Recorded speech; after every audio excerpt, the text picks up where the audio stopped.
Hello दोस्तों, स्वागत है आपका अपने चैनल पे जहां बात करते हैं हम लोग इंडियन स्टॉक मार्केट के बारे में। और आपके डिमांड पे मैं एक ऐसी टॉपिक लेकर आ गया हूं जिसके ऊपर में मुझसे बहुत सारे यूजर ने पूछा है कि सर इन्वेस्टर और ट्रेडर में क्या डिफरेंस है। आप क्यों हमेशा बोलते हैं कि इन्वेस्टर को ऐसा करना चाहिए और ट्रेडर को ऐसा करना चाहिए। तो आज मैं आपको अच्छे से विस्तार से समझाऊंगा कि एक ट्रेडर क्या होता है, एक इन्वेस्टर क्या होता है, दोनों के अप्रोच क्या होते हैं, दोनों के बेनिफिट और लॉसेस क्या है। लेकिन सबसे पहले अगर चैनल पर नए हैं तो चैनल को कर लीजिए सब्सक्राइब, बेल आइकन को दबाना मत भूलिएगा ताकि अपडेट आपको स्टार्टिंग से मिल सके। लेकिन अगर आप चैनल में बिल्कुल नए हैं, स्टॉक मार्केट में बिल्कुल नए हैं, तो मैंने 60 लेक्चर का सीरीज स्टार्ट कर रखा है। लेक्चर 1 से देखना स्टार्ट कीजिए, आपको समझ में आएगा स्टॉक मार्केट क्या होता है, टेक्निकल इंडिकेटर क्या होते हैं, इंडिकेटर कैसे काम करते हैं, कैंडल पैटर्न कैसे होते हैं, किस तरह से स्टॉप लॉस लगाना चाहिए, किस तरह से बाई और सेल करना चाहिए। इन सब के ऊपर में मैंने विस्तार से वीडियो बना रखा है और ये सीरीज अभी कंटिन्यू चल रही है। तो आपको हर वीडियो में आपको एक नई इंफॉर्मेशन मिलेगी और आपको स्टॉक मार्केट को समझने में काफी आसानी होगी। तो आइए समझते हैं इन्वेस्टर और ट्रेडर में क्या डिफरेंस होता है। तो एक बात याद रखिएगा कि ट्रेडर जो होता है उसके बेनिफिट और लॉस के चांसेस डेली बने रहते हैं, मतलब वो हर क्षण कभी भी लॉस में जा सकता है और बेनिफिट में जा सकता है। लेकिन इन्वेस्टर जो होता है वो 90% केसेस में अगर उसके एनालिसिस करेक्ट है तो वो बेनिफिट बुक करता है। मैंने क्या बोला, 90% केसेस में और 95% केसेस में अगर कंपनी का फंडामेंटल स्ट्रांग है तो बेनिफिट बुक करता है। अब समझिए एक ट्रेडर क्या काम करता है। देखिए ट्रेडर जो होता है उसकी एनालिसिस डिपेंड करती है टेक्निकल टूल्स के ऊपर में। अब ये टेक्निकल टूल्स क्या होते हैं इसके ऊपर में ऑलरेडी मैंने 20+ वीडियो बना के रखे हैं, नीचे दिए गए लिंक पे जाके आप देख सकते हैं 1 बाय 1। तो मैंने क्या कहा, एक जो ट्रेडर होता है वो डिपेंड करता है टेक्निकल एनालिसिस के ऊपर में। वो देखता है कि मार्केट का मूवमेंट कैसा है, मार्केट का सेंटीमेंट कैसा है, जिस स्टॉक में हम बाय और सेल कर रहे हैं उसका मूविंग कैसा है, वो 52 वीक मूविंग एवरेज के डाउन चल रहा है या उसके अप चल रहा है। फिर उसके वो कैंडल पैटर्न को देखता है कि उसके अंदर में पैटर्न कैसे बन रहे हैं। वो कैंडल पैटर्न के बाद देखता है कि अभी जो है बुलिश क्रॉस ओवर हो रहा है या बेयरिश क्रॉस ओवर हो रहा है, जो पर्टिकुलर स्टॉक है वो ओवरबॉट जोन में चला गया है या ओवरसोल्ड जोन में चला गया है। इन सारे टेक्निकल एनालिसिस को, इन सारे पैरामीटर को एक जगह पे कंबाइन करता है और कंबाइन करने का अंदर डिसीजन लेता है कि मुझे इंट्राडे में बाई के लिए जाना है या मुझे शॉर्ट सेलिंग के लिए जाना है। बाई कहने का मतलब ये है कि वो उसको बाई करेगा पर्टिकुलर प्राइस पे, जब स्टॉक में जंप आएगा, मूवमेंट आएगी तो ऊपर जाके कहीं बेनिफिट बुक करेगा। शॉर्ट सेलिंग कहने का मतलब ये है कि जब वो स्टॉक डाउन जाएगा, जैसे जैसे वो डाउन जाएगा उसके बाई प्राइस से, तो वहां पे उसका बेनिफिट होगा। समझने वाली बात ये है कि आप बोलोगे सर वो नीचे ही बेनिफिट बुक करेगा और ऊपर ही बेनिफिट बुक करेगा, मतलब ये है कि जब वो ऊपर जाएगा तब इस डिफरेंस जो होगी ये उसका बेनिफिट होगा, जब वो नीचे जाएगा तो ये डिफरेंस उसका बेनिफिट होगा। तो अब यहाँ पे देखिए, यहाँ पे क्या है कि मार्केट जो होता है ना, मार्केट किसी भी टाइम चेंज हो सकता है। एक न्यूज आती है मार्केट चेंज हो जाता है, एक न्यूज आती है मार्केट क्रैश हो जाता है, एक ट्वीट आता है और किसी पर्टिकुलर स्टॉक का मूवमेंट चेंज हो जाता है। रिसेंटली देखिए सुचिता दलाल ने ट्वीट किया था अदानी के ऊपर में, अदानी के स्टॉक्स का क्या हाल हुआ था आप देख सकते हैं। कुछ टाइम पहले ऐसा हुआ कि ट्रंप ने कुछ नए नियम निकाले, कुछ नए स्टेटमेंट दिए और मार्केट इफेक्ट हो गया। मतलब with in a day, with in a short period of time, with in a minute stock का मूवमेंट जो होता है चेंज हो जाता है। इसलिए कहा जाता है कि किसी भी टेक्निकल इंडिकेटर की एक्यूरेसी जो होती है वो मैक्सिमम होती है सिर्फ 70%। कितनी होती है? ओनली 70%। 70% के ऊपर प्रिडिक्ट करना बहुत ही मुश्किल है।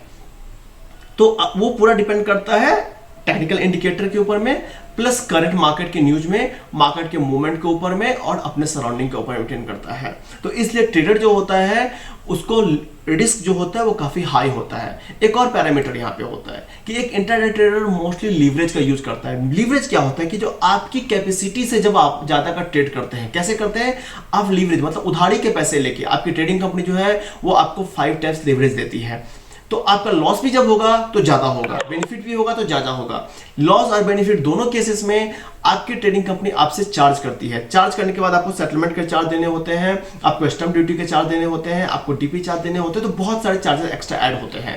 तो ये हो गया एक ट्रेडर का केस। अब आते हैं हम लोग आते हैं एक इन्वेस्टर। देखिए इन्वेस्टर जब भी करता है वो लॉन्ग टर्म का गोल देखता है। लॉन्ग टर्म का गोल देखता है कि भाई इस कंपनी का फंडामेंटल कैसा है, वो देखता है कि इसका पी रेशियो कैसा है, इस कंपनी का मार्केट कैपिटलाइजेशन कितने हैं, पर्टिकुलर कंपनी जो है इसका बिजनेस मॉडल कितना है, क्या जो कंपनी है वो डेबिट फ्री है या नहीं है, करंट कंपनी का मार्केट कैसा है, इसके मार्केट में डिपेंडेंसी कितनी है, इसकी मार्केट वैल्यू कितनी है। फिर वो देखता है कि इस कंपनी के फ्यूचर प्रोजेक्ट्स कितने हैं। फिर वो देखता है कि इस पर्टिकुलर कंपनी के जो रिजल्ट आ रहे हैं वो पॉजिटिव रिजल्ट आ रहे हैं या निगेटिव आ रहे हैं, मतलब उसका जो एक बेंचमार्क है क्या उसको ऊपर स्कोर कर रहा है या नीचे कर रहा है, लास्ट क्वार्टर में रिजल्ट कैसा था, लास्ट टू लास्ट क्वार्टर में रिजल्ट कैसा था।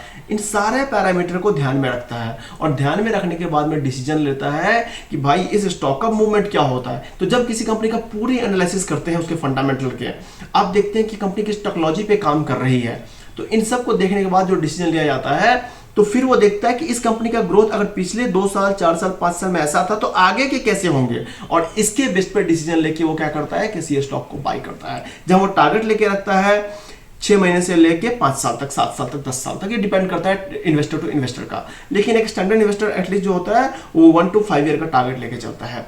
हो सकता है उसको 1 to 2 ईयर में बहुत अच्छा बेनिफिट मिल जाए, और इस तरीके से उसके जो लॉस के चांसेस होते हैं वो काफी कम हो जाते हैं और बेनिफिट के चांसेस बढ़ जाते हैं। लेकिन इंपॉर्टेंट बात क्या है यहाँ पे कि आपकी फंडामेंटल एनालिसिस कितनी स्ट्रांग थी।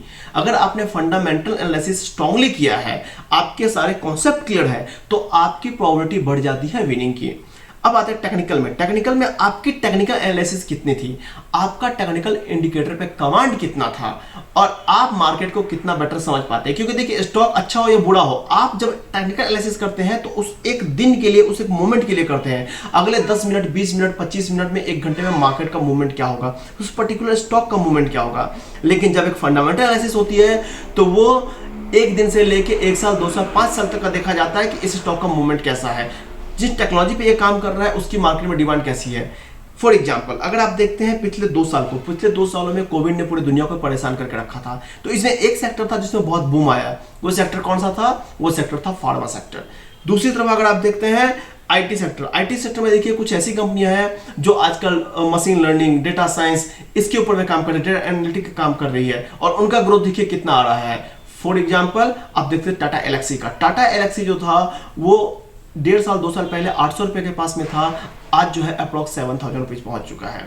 दूसरी तरफ आप देख सकते हैं आईटी इंडस्ट्री को कि आईटी इंडस्ट्री में कैसे ग्रोथ हुआ है। तो फंडामेंटल एनालिसिस और टेक्निकल एनालिसिस का मेजर डिफरेंस ये है कि टेक्निकल एनालिसिस जो होता है वो एक पर्टिकुलर मोमेंट, एक पर्टिकुलर टाइम, एक पर्टिकुलर डे के लिए होता है, लेकिन फंडामेंटल एनालिसिस जो होती है वो कंपनी के पास्ट का रिजल्ट देख के फ्यूचर को डिसाइड किया जाता है, प्लस फ्यूचर में क्या क्या प्रोजेक्ट है, कंपनी का एवल्यूएशन किया जाता है, कंपनी का मार्केट कैपिटलाइजेशन देखा जाता है, कंपनी का ग्रोथ कैसा है, कंपनी के रेवेन्यू कैसे हैं, इन सारे पैरामीटर को एक जगह पे कंक्लूड किया जाता है और उसके बेस पे डिसीजन लिया जाता है।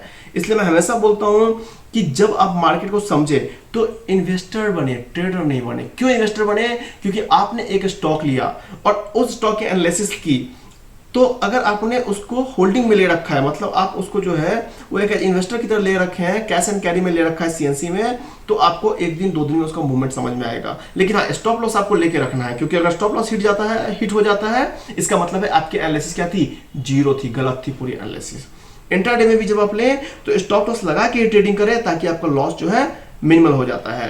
लेकिन अगर पर्सनली मुझसे पूछेंगे कि दोनों में अच्छा कौन है, इंट्राडे जरूर करें, ये आपको शॉर्ट टर्म में ग्रोथ देगा, लेकिन तब जब आपका हर टेक्निकल इंडिकेटर पे, मार्केट पे आपका कमांड हो, आपको समझ में आए कि स्टॉक का मूवमेंट कैसा होता है। जब आपकी प्रोबेबिलिटी जो हो विनिंग की वो 70 to 80% हो जाए, तभी किसी स्टॉक में आप इंट्राडे में बाय करना चालू करें डेली बेसिस पे।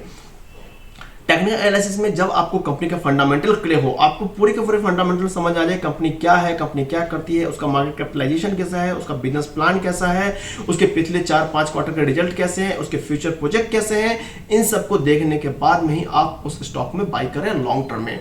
जब आप ऐसा करते हैं तो आपके विनिंग के चांसेस इंक्रीज हो जाते हैं और लॉस के चांसेस डिक्रीज हो जाते हैं। अब चॉइस ये आपकी है कि आप जो है वो इंट्राडे में करना चाहते हैं या आप लोग कैश में करना चाहते हैं।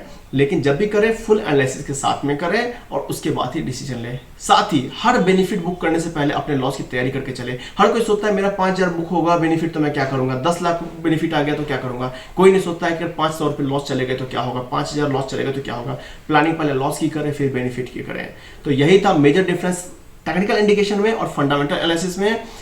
तो आप दोनों की एनालिसिस करें, दोनों को समझें, और इनके ऊपर विस्तार से सीरीज बना के रखी है मैंने, किसी स्टॉक का टेक्निकल एनालिसिस कैसे किया जाता है और किसी स्टॉक का फंडामेंटल एनालिसिस कैसे किया जाता है, और उसके बेस पे डिसीजन ले।